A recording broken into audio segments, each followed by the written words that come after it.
On Aconcagua, 14,000 feet is truly your base camp. You top off your journey with what's probably going to end up being the hardest thing that you've physically done in your life. You know, it looks so innocent and it is so hard, and that's exactly what makes it such an amazing challenge. My name is Sunny. I am the founder and owner of Awe Expeditions, which is a high altitude mountaineering guide service for women by women. And I also am personally a guide, of course, and an outfitter, but I have a lot of experience in Aconcagua. And Aconcagua really, to me, is almost like my third home. Aconcagua has been a really formative mountain for me, and it was actually the mountain on which Awe Expeditions was born. So I am really stoked to share some of what I know about Aconcagua with you all. I will say, you know, in terms of the time that I've spent down there, I've pretty much been down on Aconcagua every season except for this past year, you know, because of COVID, since 2014. I have summited successfully 5 times. I have established 2 different speed records on the mountain, including a speed record on the normal route from base camp to the summit, as well as becoming the first woman to circumnavigate and summit Aconcagua in a single push on the 360 route. And we'll talk about, you know, that a little bit throughout the presentation, but really, my goal for this session is that I want to share with you why I fell in love with Aconcagua, and I also want to give you the tools and necessary knowledge to prep your own climb of Aconcagua if that is something that you would like to do. What we'll be talking about today is a couple different topics. I already told you that there's going to be a Q&A session at the end of the evening. And before that, we have really 5 different sections. The first one is an overview of the mountain and the climbing routes. The next one is going to be a conversation about both the altitude and the weather that you have to expect on Aconcagua, because those are really, really, really important factors as you're thinking about preparing a climb like Aconcagua. Then I'll dive into more of the nitty-gritty of Aconcagua's physical and mental challenges, and essentially a bit of a progression of an expedition, you know, and what you can expect if you go down there and you climb this mountain, as well as what you can do to get ready for those challenges. So what's good to do in terms of training. Then I want to take a couple minutes and talk about the Summit Scholarship, which is one of my initiatives to try and increase female participation in the big mountain realm. And then we're going to switch gears again and talk very pragmatically about gear and logistics and, you know, what types of equipment you need, as well as what you need to think about from a planning perspective if you do want to go and potentially climb a mountain like Aconcagua without a guide, or with a guide for that matter. Aconcagua, what is it? Why is it amazing? What makes it so appealing? And what makes it so difficult, except from the fact that the name is almost impronounceable, right? Aconcagua. The picture that we're looking at here is Camp 2 on the normal route on Aconcagua. This is Nido de Condores, the flanks of, you know, the condor. It is at about 18,000 feet on the normal route. As you can tell, you know, this is a solitary, secluded, high up, kind of, you know, serene and appealing spot. Actually, it's beautiful out there. It's a really amazing mountain environment. And if you look at the mountain above the tent, you know, it's a real mountain, but it's not actually that steep or that daunting in terms of the terrain. If you look at this picture, we're looking at the summit here, and, you know, you can see the elation of Andrea here, who had just reached the summit on a climb. This was about 2 years ago. And again, you can kind of tell by her outfit and everything, you know, you are not seeing an ice axe, you're not seeing crampons, you're not seeing a harness, you're not seeing ropes. So, you know, there's a way to get up to the summit of Aconcagua without necessarily needing much, if any, technical gear. What you can also see in the background here, if you look behind the summit cross, is a very steep and imposing snow-covered face. And that is part of the south face, which I'll talk about in a second. If you look at this picture, we're looking again at the summit of Aconcagua in the background, this time from a different angle. This picture was taken on the approach to Plaza Argentina, which is on the 360 route. But again, you can see as we're approaching base camp here, you know, you're looking at pretty mellow, pretty appealing terrain. You're looking at, you know, a trekking adventure, at least low down. And you're looking at a couple of very happy and smiling climbers who are anticipating getting to base camp and tackling the additional, whatever we're looking at here, probably 9,000 feet, you know, of the upper mountain that you see in the background there. This shot shows you the most forbidding and, to me anyway, intimidating side of Aconcagua. This is the south face that you could also see in the summit shot I showed you earlier. The south face of Aconcagua is actually one of the biggest, most sustained alpine walls in the world. It's 9,000 feet bottom to top of hard, steep ice, snow, and rock climbing. It is very, very difficult. It is very dangerous because there is a lot of exposure to rockfall and to icefall, and it does not get climbed very often at all. But, this is one of these sides of Aconcagua that most climbers that think about climbing Aconcagua never even think about. So, when somebody says, oh, Aconcagua is non-technical, that's true. You can climb it in a non-technical manner. However, there also is the south face, which is actually a really sought after and rarely climbed prize for hardcore alpinists. So that's just something to consider. There aren't any commercial expeditions on the South Face that I've ever heard of, as a matter of fact.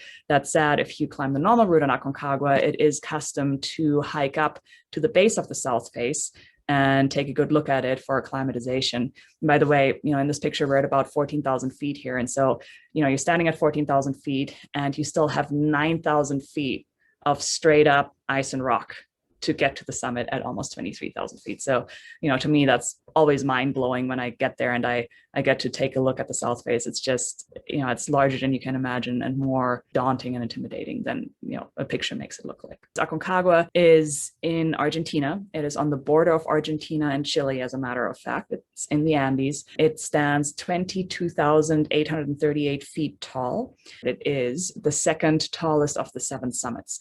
So what that means is not that it's the second tallest mountain in the world. Of course, that is K2 in the Himalayas. But if you look at the 7 summits, which are the 7 tallest peaks on the 7 different continents, Aconcagua is the second tallest one right after Everest. As a matter of fact, Aconcagua is not just the second highest of the 7 summits, it also is the highest mountain in the world outside the Himalayas.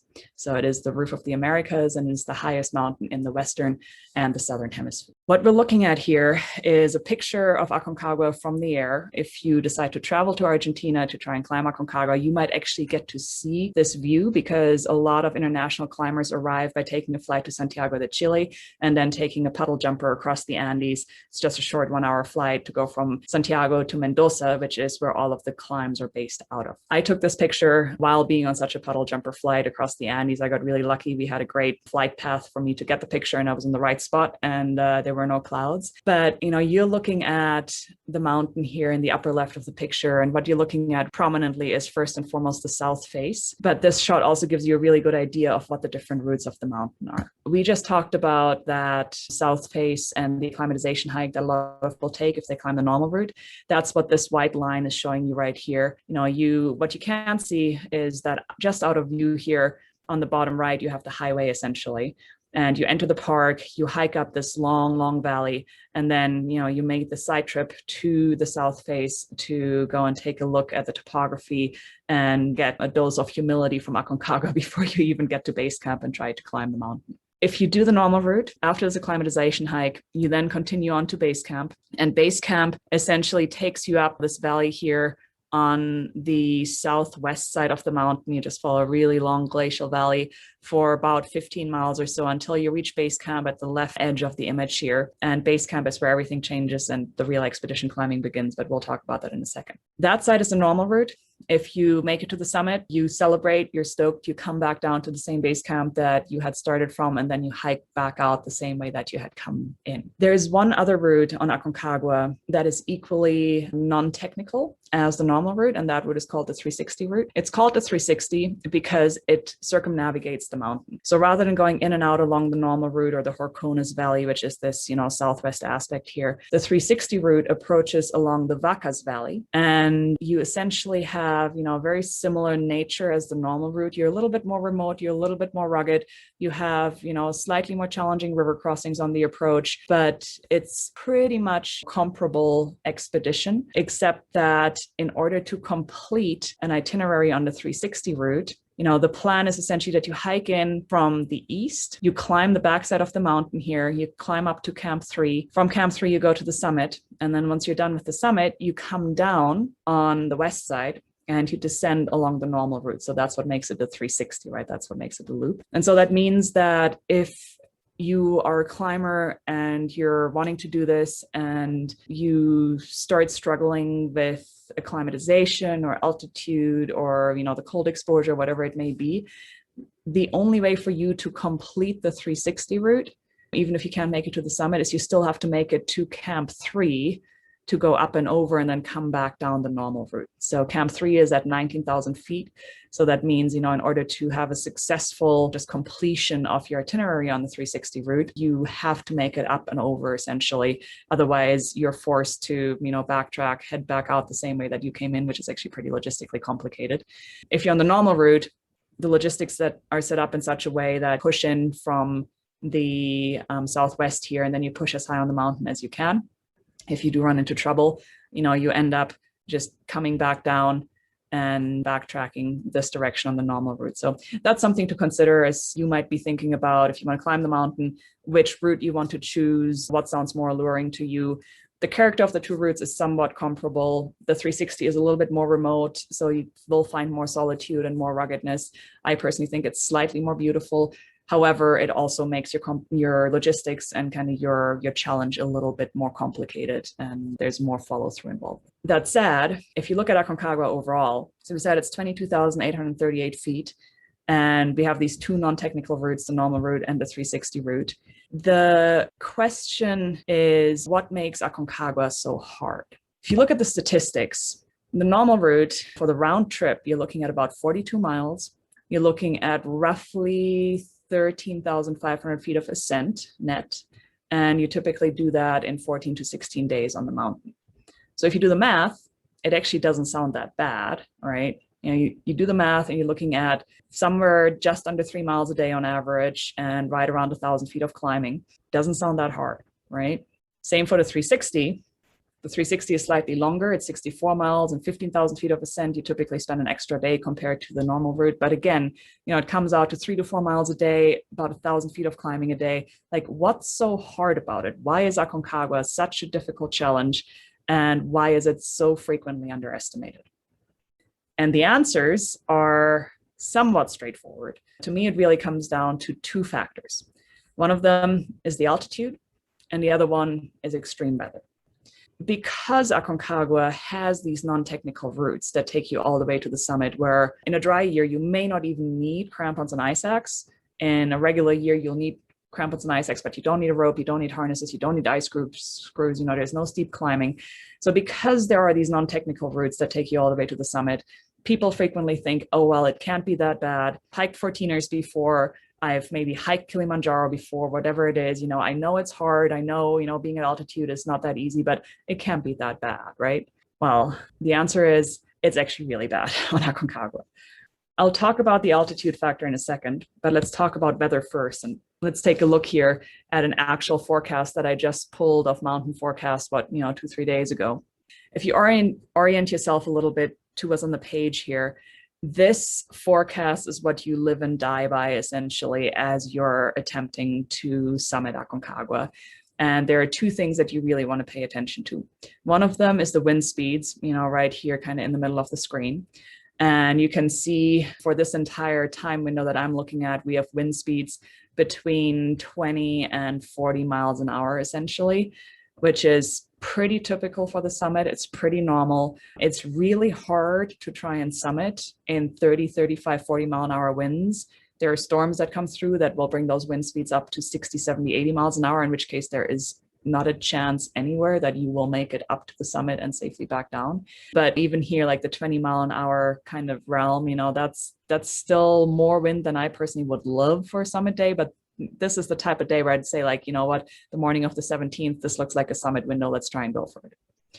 Looking at the temperatures further down on the screen here, you can see that forecasted max for this time period was anywhere between -13 and -4 degrees Fahrenheit, which, having been on the mountain a lot, sounds actually pretty nice and balmy. That said, look at the wind chill, right? And you have wind chill predicted down to -47 degrees. So it's cold, it's brutal up there. It is not Kilimanjaro. It is not a 14er. This is real extreme high altitude climbing. You know, you're still not on Everest, but it's really, really cold and it's really brutal up there. Of course, you're not just dealing with that on the actual summit, you're also dealing with that at the lower camps. The picture that I'm showing you here is Camp 1 on the 360 route. We're at about 17,000 feet. And the reason that I pulled this picture is not because of the dusting of snow that doesn't look all that imposing in the photo anyway. But the reason that I pulled this picture is because I remember this moment so vividly. This was in 2018. We had kind of drawn the type of weather dice where we didn't really have a choice. We had to move up to Camp 1 while there was a blizzard moving through. It's the same blizzard that dumped all of this snow here in the picture. And we moved up to Camp 1 and then we had to go and set up our tents in the blizzard at Camp 1. It took us about an hour with 4 people hands-on to set up one of these tents here in the bottom left. It was a massive struggle with, you know, trying to manage the exposure, trying to manage the winds, trying to not get frostbite as you're dealing with trying to get the tent poles set up and getting everything staked out and buttoned down. So this is hard. And wind and precipitation and moisture and temperatures make everything really, really, really, really, really hard out there. On the flip side, while you're carrying loads and you're progressively establishing camps higher up on the mountain, you're dealing with the elements as well, of course. This picture may look pretty innocent. This is on a carry from Camp 1 to Camp 2, also on the 360 route of Aconcagua. You can see, you know, nice big packs here. We're probably looking at about 35 or 40 pounds of weight roughly as we're hiking up the mountain. And then you see a porter in the background who's probably carrying, I would assume, 80 pounds. Point being, the picture doesn't look that bad, looks pretty innocent. You can tell that the terrain is steep, but it's not technically complicated or all that challenging. But take a look and let's switch from the photo to the video so you get an idea of what it actually felt like to be there.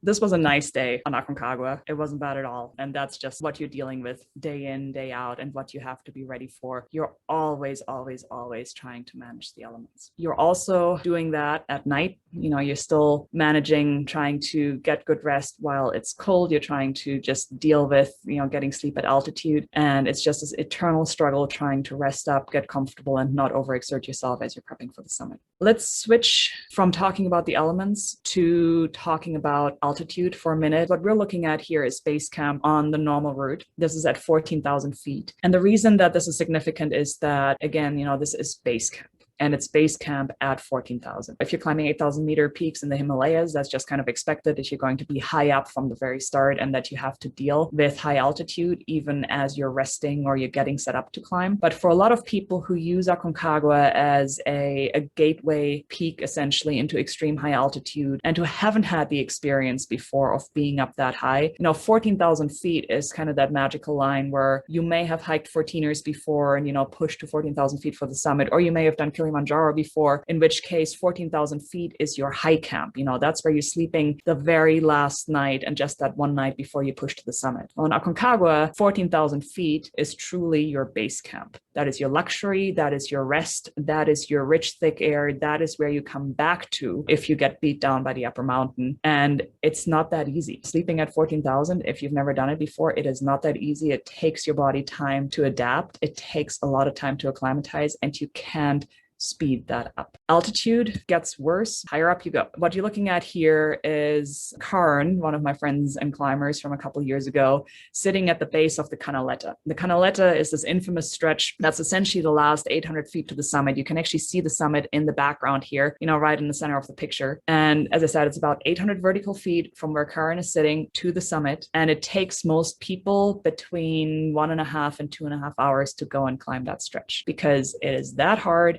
It is that high, and your body just doesn't work up there the way you want it to. I had a friend, Libby, who was working on speed records with me on the mountain, and she had had a little bit of experience at high altitude, but really not that much. When she and I first started working in the area between 20,000 and 23,000 feet together, trying to get ready for those speed records, she was saying, man, you know, Sunny, I wish the air was color-coded and it would just kind of go from, you know, green to yellow to orange to red the higher up you go, so you could actually see that you're in the danger zone, because you just can't appreciate it until you're actually up there and until until you feel it and until everything that should be easy and should just take a second is really hard and takes a minute or 2 or 10. Case in point, this picture right here, that's actually me on my knees there. This is me just below the photo that we were just looking at. It's essentially taken from the same spot that she's sitting at, looking down on me as I'm in the middle of my speed record on the 360 route, where it took 47 and a half hours to cover 64 miles and circumnavigate the mountain and climb it in a single push. Now, at this point, I'd probably been going for, I don't know, 30 hours or so. And as you can tell, I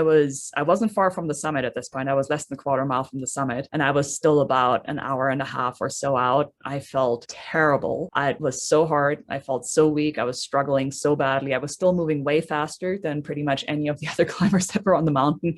But still, this picture essentially sums up a speed record on the mountain. So you can imagine what it feels like to be climbing up there, particularly if it's your first time at altitude, not trying to set a speed record. For that, take a look at, this clip here. That's a summit push from actually one of the last climbs that I guided just before COVID.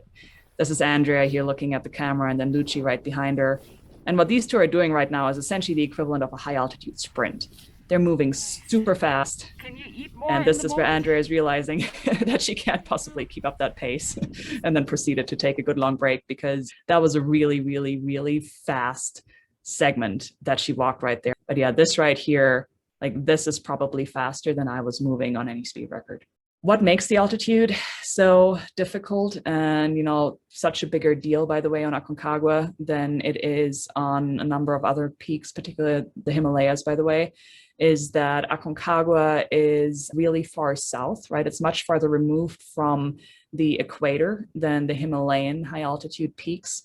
And because the Earth isn't a perfect sphere and the atmosphere isn't a perfect spherical cover, the altitude on Aconcagua feels higher than the same altitude feels if you're climbing at that level in the Himalayas. So there is something to it. It's not just that Aconcagua is 23,000 feet, which is high, but because of its position, on the globe, Aconcagua is probably a closer equivalent to climbing a 25 or 26,000 foot Himalayan peak rather than a 23,000 foot Himalayan peak. I hopefully scared you a little bit about the weather and about the altitude, and managed to get across that those are elements that you have to take really seriously and that you cannot underestimate. But I now want to go into the specific physical and mental challenges that you'll find on Aconcagua, and the specific kind of progression of an expedition and what you can expect if you decide to climb the mountain, as well as what you can do to get ready for it. So let's talk about the progression of an expedition first. This here is a pretty good summary of what you'll probably feel like on day one as you're entering the Aconcagua Provincial Park and you're finally starting your climb. You're super stoked, you're low down, you're wearing shorts and a t-shirt, and you're trying to prevent sunburn, and you are excited. You have all the energy because you just came off your training for the mountain and are now rearing to go. You're not carrying a lot of weight, and you probably smell pretty good, which is going to change rapidly, all of it. Day one, low down, everything's great. At this point, we're essentially in trekking mode. And the first couple of days are really getting into the swing of things, hiking in, trekking, carrying lightweight, and getting used to the environment and to being out there. Now, if you're like me, you might even be tempted to go and run some of those trails, because down low, they're really beautiful and they're not that steep and they're super inviting and they're just amazing. Now, that said, this may be a little bit deceiving because I was never able to run any of those trails until after a couple of rounds of really thorough acclimatization, right? But even during the approach, and even in a spot like this, you're already high up, right? You start your approach at about 9,000 feet and you just climb higher from there. So typically the park entrance is at about 9,000 feet. It's a little bit lower if you do the 360. And then the base camp that you're going for, either Plaza de Mulas or Plaza Argentina, depending on which side you're on, are both at around 14,000 feet. So you're already feeling the altitude, you're already up high, and your body is already working to acclimatize. But the landscape is amazing, the excitement is high, everything still feels pretty manageable, and it's a really fun time to just bond and get to know the climbers that you're with, and be excited and be stoked about what's to come. As you pursue the approach, things get a little bit harder, but you're still mostly dealing with heat and sun exposure and dust. You're not yet dealing with cold. You can see here, the terrain gets a little bit steeper. There's a bit of scrambling involved here and there. You have a couple of ravines to cross. There may be some concerns around rock slides or mudslides, but still, things are pretty good. And then you make it to base camp.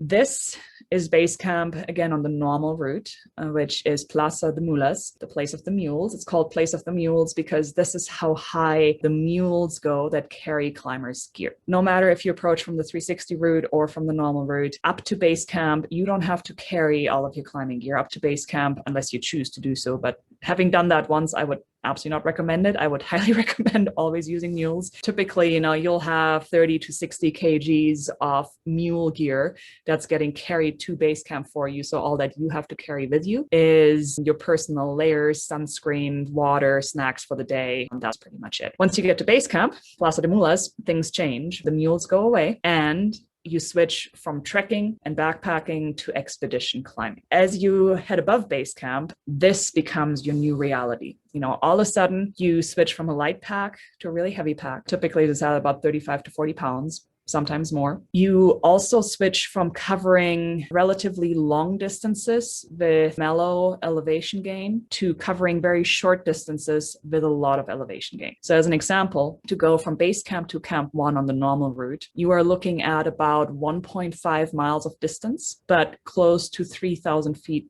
of ascent. Typically, it takes climbers about 3 hours, maybe more, to cover that 1.5 miles. So that gives you an idea of just how slow you're moving, how hard this is, and how much your body is working to acclimatize and get used not just to carrying the heavy weight, but also to be producing cardio output in a hypoxic environment, so an oxygen-starved environment. You're climbing up, you're climbing higher. As you're climbing higher, you're probably struggling with food. This is something that's really, really, really common in high altitude climbing. And this picture here is deceiving. So Libby is a really rad athlete. She holds the women's speed record on the nose in Yosemite on El Capitan, one of the most prominent big wall climbs in the country or in the world even. So she's a really cool gal and a really cool athlete.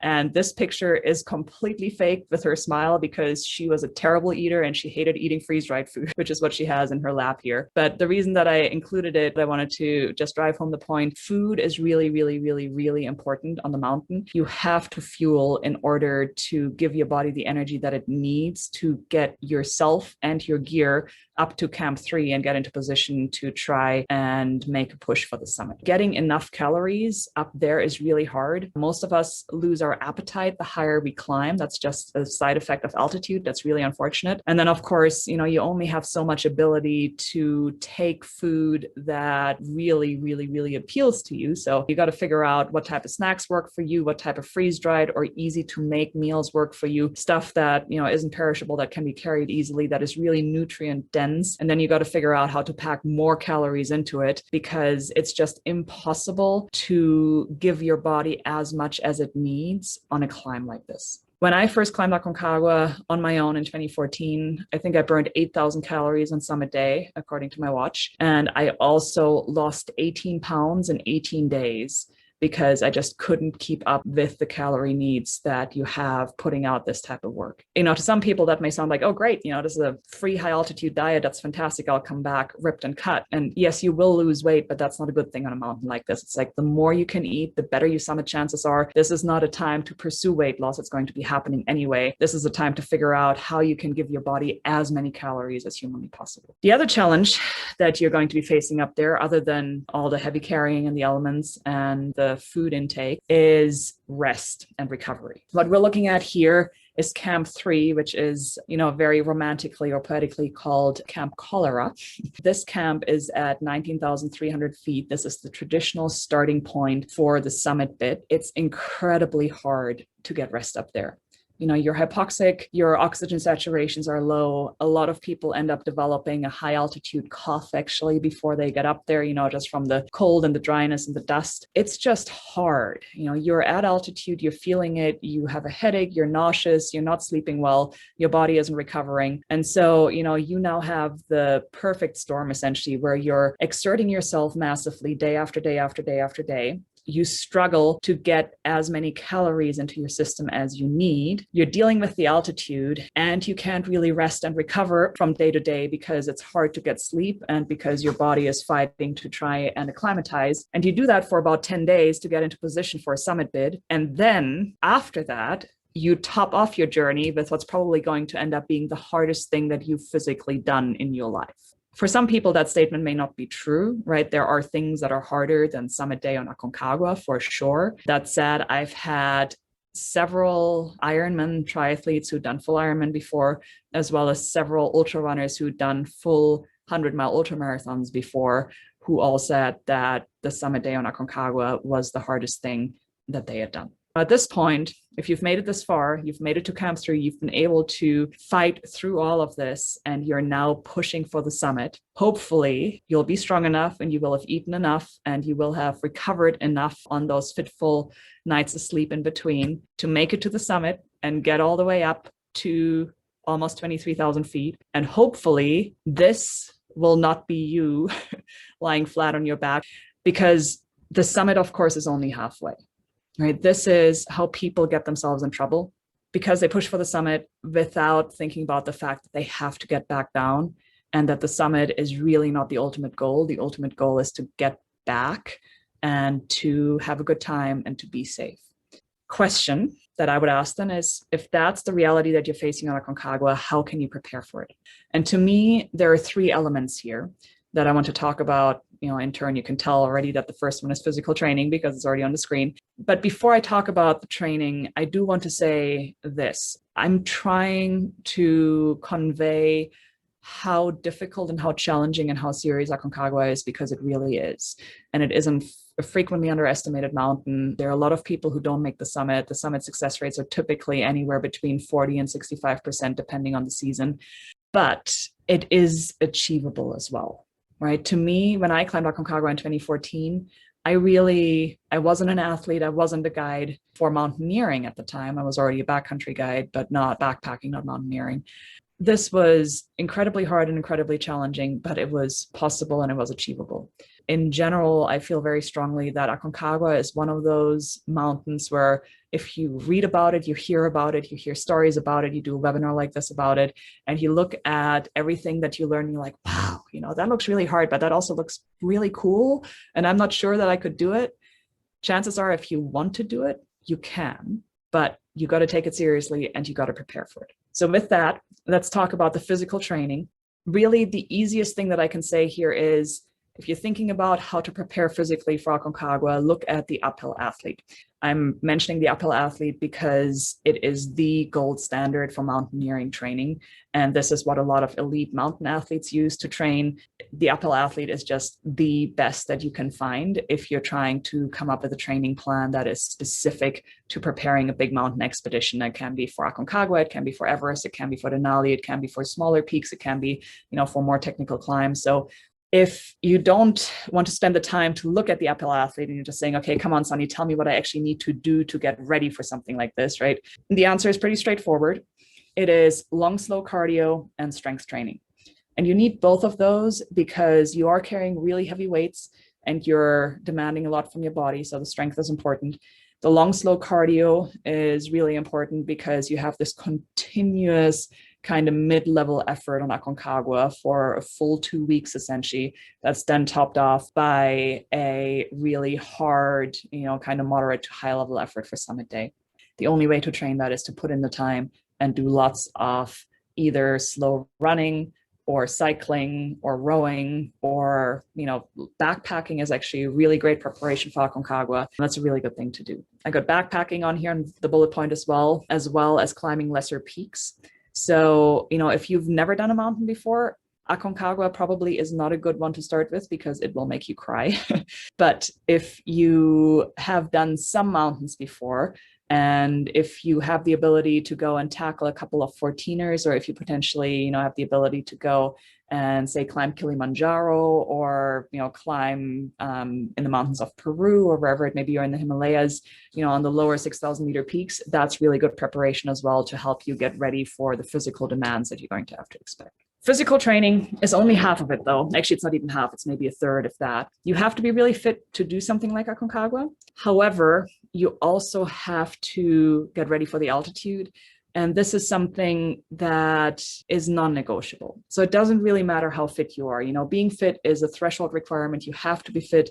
There's no way around it. But being fit still doesn't guarantee that your body is going to do well at altitude. Acclimatization is largely driven by genetics, and whether or not you acclimatize well is best predicted by prior performance at altitude. If you haven't been at altitude before, that doesn't really help because, you know, really the only way to find out if your body is going to react positively or not is going to be to go to altitude. But there are a couple of things that can help you get ready for a big expedition like that. One of them is pre-acclimatization. Remember how I said that a trip like this starts, the approach hike starts at 9,000 feet and then base camp is at 14,000 feet. Well, if you can have a couple of training sessions that are up above 10,000 feet, or if ideally you can spend a couple of nights sleeping at 9,000 feet or higher in the 2 to 3 weeks before your departure to Aconcagua, that makes a huge difference. That gives you a leg up. Super useful. Of course, that's easiest done if you either have mountains close by or if you have the ability to go and put additional travel on top of already planning a probably very expensive expedition. If you don't have the ability to do that and you don't have mountains nearby, you can consider altitude facility trainings. There are altitude chambers in a number of major cities. If you have the ability to access an altitude facility, this is also very, very, very worthwhile and actually makes a difference. The other thing, yet again, lesser peaks. You know, if you haven't been above 14,000 feet before and you don't want to jump in head first because you're scared that your body may not acclimatize well, go and take it one step at a time. Climb something like Kilimanjaro first. Kilimanjaro is a great mountain to kind of make that very first foray into high altitude. I will also say that some of the worst, quote unquote, performing climbers that I've seen are climbers that had done Kilimanjaro for preparation, thought that Kilimanjaro wasn't all that bad, and then extrapolated that Aconcagua, which is now only 3,000 feet taller, also wouldn't be that bad. And those climbers got their butts kicked. So, you know, Kilimanjaro is a great way to prepare, but if you've done Kilimanjaro, you've done it successfully, don't think that Aconcagua is just going to be one more step up. Aconcagua is exponentially more difficult. The last thing that's really important for Aconcagua and for any big endeavor, as a matter of fact, it's not just Aconcagua, of course, is mental training. The mental training is super important because fitness, you can work on, you can build that, no problem. The acclimatization, it's a matter of genetics, whether or not your body plays along nicely or not. But typically, you know, about 80 to 85% of folks end up being able to acclimatize on the types of schedules that standard expeditions pursue on a mountain like Aconcagua. But then you're still doing hard stuff day after day after day after day, and you're cold and you're tired and you're exhausted the whole time. And so you need to find that inner resilience. Well, first of the desire to go and do something like that, right? But secondly, the resilience to actually carry you through. And there are plenty of studies that show that resilience can actually be trained and built as well. What I personally recommend in order to strategically approach mental training, I am a huge fan of pursuing other difficult endurance endeavors, such as trail marathons or ultras. Take this with a grain of salt. It doesn't have to be running either. It can be, you know, century rides and cycling, or, you know, it can be open water swims or whatever it might be, but something that forces you to be moving your body and overcoming mental obstacles and self-doubt over the course of long hours or days. That's super useful. The other thing that I think is super useful is overnight micro adventures. And what I mean by that is pretty much anything. Could even be in the gym if you have a 24-hour gym. But, you know, pick a trail, pick a walk, pick a mountain, pick whatever it may be that you have access to, and come up with a 8 to 10 hour adventure that you would typically do as a day hike or a day adventure. But then rather than doing it during the day, start it at 8, 9, 10 p.m. at night and push through the night. Get used to, you know, dealing with the dark, get used to being tired, get used to dealing with this whole, why am I doing this again? You know, this is silly. Isn't this for fun?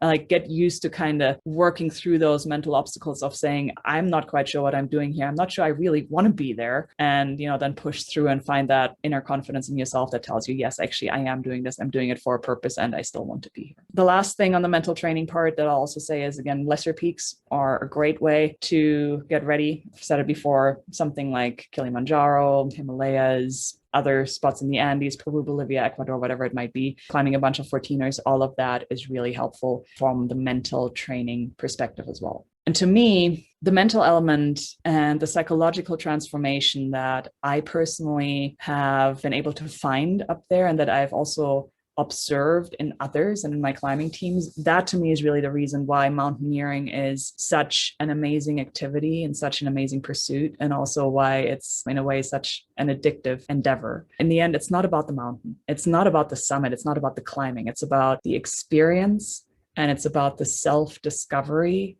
and the growth that I experience when I'm out there. And it's about that ability to just find out something about myself and my interaction with my environment that typically don't have access to in regular day-to-day life. So that psychological and mental element, by the way, that's the reason that I founded Awe Expeditions. That is the reason that I'm also passionate trying to bring more women into the big mountain realm and to provide a platform to, just create opportunities for women to participate in big mountain expeditions and climbs, because that's a typically very male-dominated environment. The Summit Scholarship is a program that is run by the Awe Summit Scholarship Foundation. Again, this is a program that I was lucky enough to be able to launch, and that has been a passion of mine for several years now. And essentially what the Summit Scholarship does is it provides opportunities for women to go and participate in big mountain expeditions at close to no cost. So the idea is that we amplify women's stories in the mountains, but we also provide funding for those women who typically wouldn't be in a position to go and afford a climb like this, to go and participate in an expedition at close to no cost. So, for example, here's Marissa, who was one of our scholarship recipients this past year. She's up on Mount Shasta here during a 3-day introductory mountaineering clinic up on the mountain, having the time of her life, watching the sun come up. Here you've got Melissa, who was the inaugural Summit Scholarship recipient back in 2019, who received a scholarship to climb Island Peak, which is a 21,000-foot peak in the Everest region of Nepal. And then here we've got Martella and Farah on the summit of Mount Baker earlier this summer, who, those two are also Summit Scholarship recipients who got to do a Mount Baker climb and glacier clinic up there, again at no cost to themselves, essentially. And we've also funded climbs to Kilimanjaro, and this coming year for the 2022 program, the program is actually going to be probably the biggest yet that we've had. I expect that there's going to be over $20,000 in mountaineering scholarships available. The reason that I wanted to share that with all of you is because, one, this can be a great way to get into the mountains and to go and prepare for a big climb like Aconcagua, but it's also, one of those programs that I think just has a hugely transformative power for women from all walks of life. If this is something that you're at all interested in, I encourage you to check out summitscholarship.org. That's the website. This year's Summit Scholarship round is going to go live, I believe, on the 15th of December is the plan, so in just over a month. We're currently in the final stages of fundraising. So far, just so you know, and for complete transparency, we have $15,000 of mountaineering stipends committed to the program. We're still trying to raise more to make the program even larger. And again, this ties back to what we're talking about today, because we are actually starting a direct fundraiser this coming week, which is a virtual challenge. And the virtual challenge that the foundation is offering, the proceeds of which all go towards creating more summit scholarships, is a virtual summit climb of Aconcagua. If you're interested in Aconcagua and you're interested in what it takes to climb the mountain, which presumably all of you are, coming Friday, Black Friday on November 26th, the Summit Scholarship Foundation is going to open up registration for the Aconcagua virtual climb, which is essentially a virtual challenge where, you're going after building as much vertical gain and, climbing as many feet over a certain time period as possible. As you're doing that virtual challenge, you will learn and kind of progress along the normal route of Aconcagua and learn step by step, what you'd be looking at and what you'd be experiencing if you're actually on the ground in Argentina at the time, and be able to read and see all sorts of stories about what happens on the mountain out there. And so if you're interested in that type of stuff, take a look at the virtual challenge, consider signing up for it. It's going to get you moving, give you an opportunity to test your mountain fitness while also contributing to a great cause, because the sign-up fees go towards creating more summit scholarships.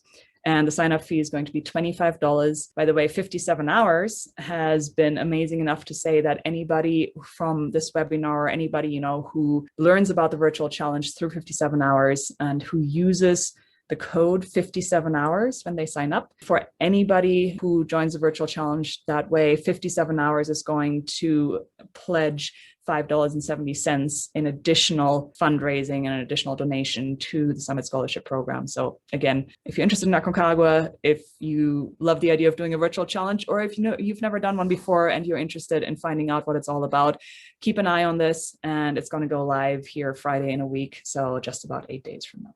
I want to switch gears again, and I want to talk about tactical and practical advice for you to plan your own trip to Aconcagua and your own climb. So let's take another about 5 to 7 minutes talking about gear and logistics. The gear you'll need is relatively straightforward for a mountaineering expedition. And if you do your research, you can find plenty of gear lists out there. If you sign up for a climb with me through 57 hours, you'll get a comprehensive gear list. Of course, that gives you the kind of step-by-step checklist of what you need and lots of detail. At a high level, this is what you're looking at. You need a large backpack, and by large, that means 85 liters plus. The one that I typically use is a 105-liter backpack. You need double boots, and the reason that the arrow is pointing to her backpack is because you can see that Karen actually has her boots strapped upside down to the side of her pack here. Double boots, 8,000-meter boots are appropriate. They need to be double boots. They need to be super warm.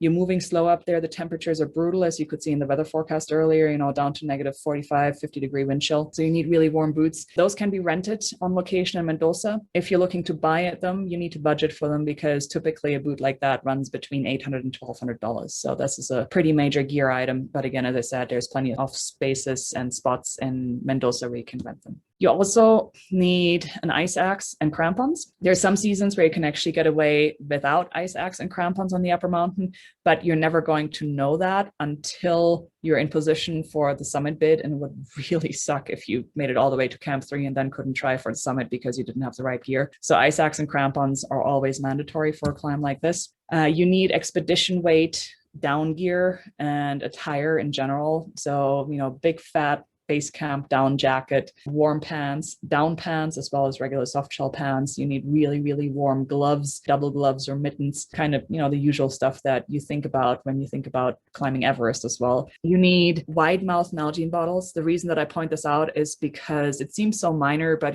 these days there are a lot of people who like to carry hydration bladders or narrow mouth Nalgenes. Hydration bladders will not work. They will freeze on you. You cannot use them. You cannot use narrow mouth Nalgene bottles either, because they will freeze on you. You will not be able to drink from them. So wide mouth Nalgene with a neoprene sleeve actually to keep them warm. That's the way to go. You also need approach shoes, because you really don't need to wear your 8,000 or 6,000 meter boots until Camp 2 or Camp 3, typically way up high on the mountain. So you want to have something comfortable, for a lot of the hiking that you do prior to then. You also want trekking poles. Those are mandatory for the type of terrain that you're looking at on Aconcagua, plus the loads that you're carrying.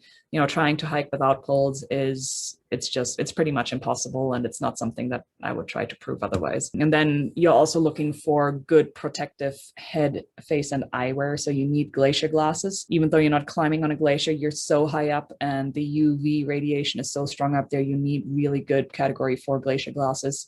You need a buff to protect your face from wind and sun. You also need an ultra warm sleeping bag. What I mean by ultra warm in this case is negative 20 degrees or warmer. And then, of course, if you're climbing on your own, you're going to need your tent, you're going to need your cooking equipment, you're going to need your water treatment, you're going to need your satellite phone, which is actually mandatory on a mountain, all of those types of things.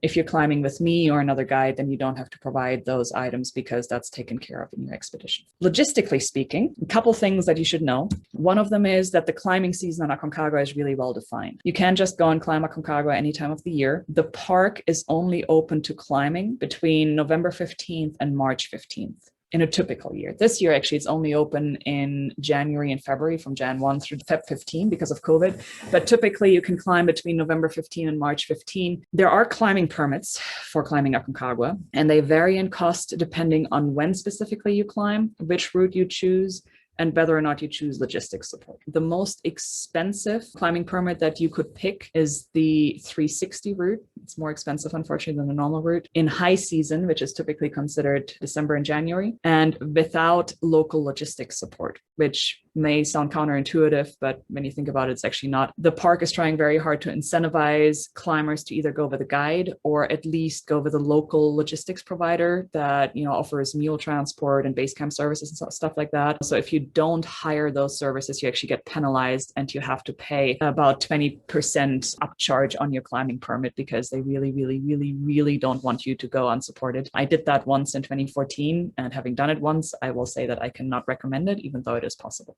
Porters are a thing on Aconcagua. You can hire porters to help you with loads on the upper mountain. And it can be a smart strategy because having somebody who's carrying your gear from camp to camp can really conserve energy for you to have gas left in the tank for summit day. That said, if you choose to go that route, it is very expensive. You can budget about $1,000 for 20 kilograms or 44 pounds of porter gear from base camp up to camp 3 and back down. So that is something to consider. The climbs that I guide typically do not include porter support on the upper mountain. If you follow a regular acclimatization schedule and you do double carries from camp to camp, I believe that it is eminently possible to climb the mountain without porters and in good style.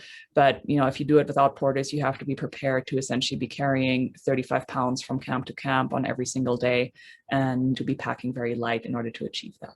And then finally, I kind of alluded to this all throughout, there are really 3 elements that you need in order to have a successful climb on Aconcagua, in order to have a good time down there. One of them is fitness. It's non-negotiable. Second one is acclimatization, also non-negotiable. I actually might add one other one in here, which is the right gear, which we already talked about. But then the other element that is absolutely essential for a summit bid, and that's one of the reasons that summit success rates are not super high, is a weather window.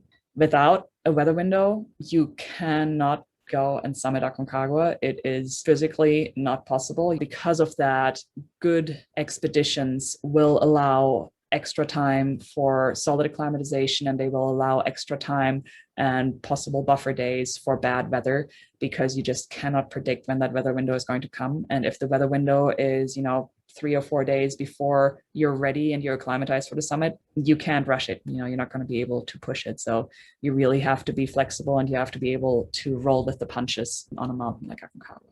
If you are interested in going on one of the climbs that I lead down there, I regularly guide pretty much every season. As I said, since 2014, I've spent every winter down on Aconcagua. I guide both the normal and the 360 route. Right now, I've got 2 departures on the schedule. One is coming up in January, so like 2 months out. And that's been sold out for the last 12 months or so, but we actually just had a spot open up. So if you're looking at this and you're like, what, I'm fit, I'm ready to go, I really want to, we did have one spot that opened up. So there's a possibility. But then really the next kind of more strategic window is next January, which would be from the 7th until the 28th of January in 2023. All of the groups that I take up there, they're always small groups that are handpicked, and you can kind of see on the slide here what's included, what's not included. And 57 Hours has all of that information as well on the trip page. Final closing thought is, why would you want to do this? Well, to me, I said to you at the very beginning of the webinar that Aconcagua to me is a little bit like my third home, and it's been a really formative mountain for me because this is where I have built a lot of my mountaineering expertise, and it's also where I've learned what I am capable of and how far it is okay to push. But really, Aconcagua is incredibly beautiful. I think it's amazing. I mean, just look at this picture from summit day. And it's one of those environments where if you tackle Aconcagua because you love the idea of a challenge and with an open mind and just with wanting to experience something extraordinary and put yourself outside of your comfort zone, Aconcagua is an amazing place to do it. And it is particularly amazing because it is non-technical on the normal route and the 360 route, and yet it is so difficult. It looks so innocent and it is so hard. And that's exactly what makes it such an amazing challenge, to really put yourself out there and see what you're capable of. The other thing that I really love, and the reason that I founded Awe Expeditions, is that magic tends to happen on all female trips. In all honesty, I've seen that again and again and again now. I would say I've climbed Aconcagua solo and unsupported once, and then I've climbed it solo a second time with support. And I've also guided many trips down there by now, and I've climbed it with friends. And I will tell you, the fun part is sharing the experience with others and bonding and building relationships while you're in such an extraordinary environment. And that's the reason that I guide for awe, and that's the reason that I love these types of trips and experiences. If anybody would love to join, then I'd obviously love to have you. Thank you, everybody, and go off and climb something big.